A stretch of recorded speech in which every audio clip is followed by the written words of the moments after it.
Hello, and thank you for watching. My name is Rachel Barnett with Gentle Frog. I'm here to create videos for you to help you understand QuickBooks slightly better than you currently do.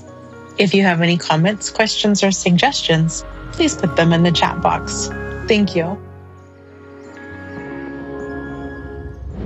In this video, I want to talk to you about how to enter your inventory in QuickBooks.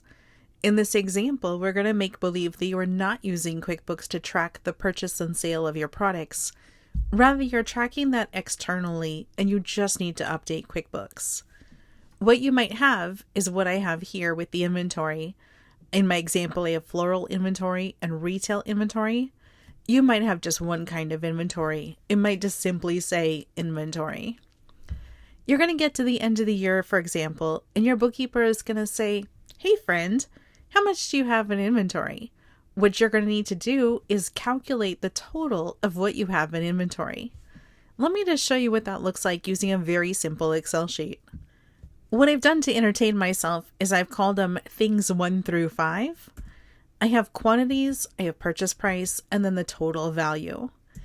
You'll notice when you look at the formulas that I'm just using a random number generator. That's way easier for me than trying to think up creative numbers.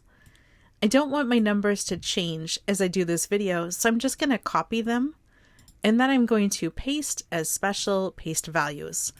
So now my numbers are fixed and they won't change as we talk. I want you to imagine these that I call things 1 through 5. This is the different things that you have on your shelf or in your warehouse for sale. So you might have vases or cards or who knows what. It doesn't matter.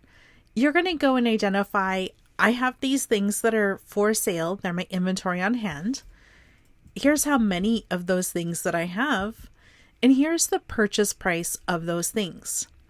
I'm going to sell them for whatever I can sell them for, but I need to document how much money did I spend of the company money to buy the things. Over to the right, I'm going to calculate a value using simple Excel formula. Far right, I'm just asking Google Sheets to total up all of my values. When your bookkeeper is asking, "Hey, what's the value of the inventory you have on hand?" they're just asking you to do this. All your bookkeeper really wants is this total, unless your inventory is broken out into different categories, such as floral and retail. If it is broken out into different categories, then they're going to ask you how much for each of those categories. It's just as simple as that. I hope this video has been helpful. If I can answer any questions or if it's not enough information, leave a comment down below. Thank you so much and have a great day.